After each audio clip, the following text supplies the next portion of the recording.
Recently, I've been getting back into photography.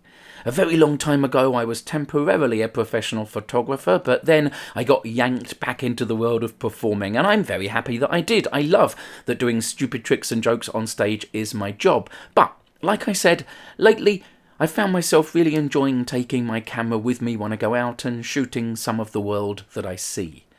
So, in this video, I'll be sharing some of the reasons that I'm doing that, which, it turns out, are also good arguments for doing art for art's sake, so they might resonate for you too. Also, I'll be showing you some of the photos that I've taken over the last couple of weeks. I hope you like them. Oh, and this is the bit in the video before we get going properly, where I ask you to subscribe to my channel. So, there, I said it. Please do.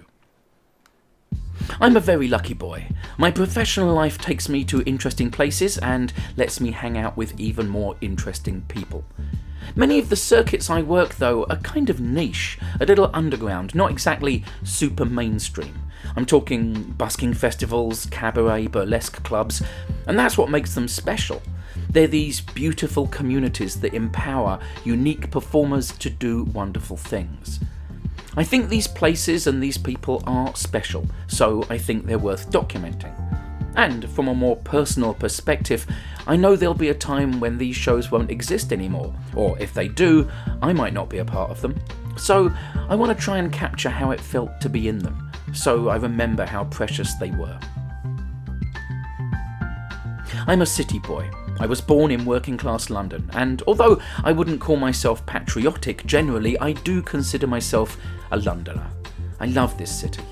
I love how well I know it, how every other corner holds some memory for me, and I love how even through the slow creep of homogenised chain coffee shops, oligarch real estate mukbangs and money laundering American candy emporia, if you get off the main road and head down a side street, you will still find all the odd, eccentric, old, new, diverse, dicey and seductive things and people a city should have. And again, I find myself sad that my city might not always be like this, so I need to have evidence that it was once.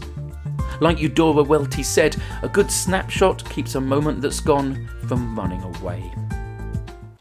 The kind of candid street photography that I enjoy the most is an odd choice for me.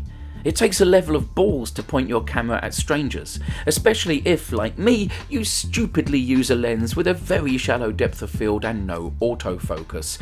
You need to be super alert to what's happening around you, and at the same time, project a gentle, friendly, unobtrusive vibe. I'm a very shy boy, so it might seem that of all styles of photography, this one might not be the best suited to me, but there's some magic that happens when you have that camera in your hand. Your mind clears. All the worries that usually plague me, all the what-ifs, they fall away, and I can just think about the visual. It's like a moving meditation.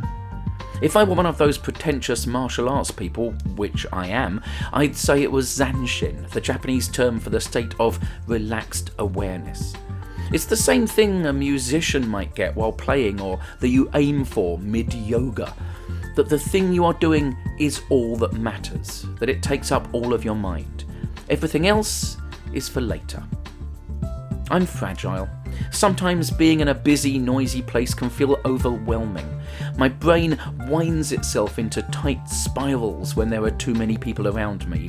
But if I have the camera in my hand, I can breathe out, find the spaces in the hubbub, and find the faces in the crowd.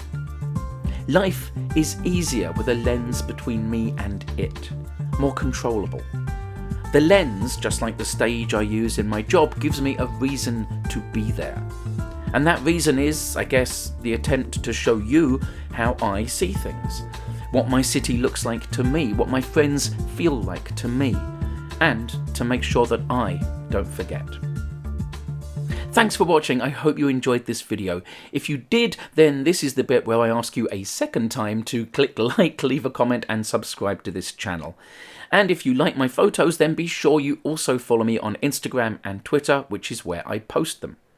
These videos and my new lens are made possible by my backers over on Patreon, so once again, thanks so much to them for that. If you'd like to join them, there's a link below. Thanks again. I'll see you next time.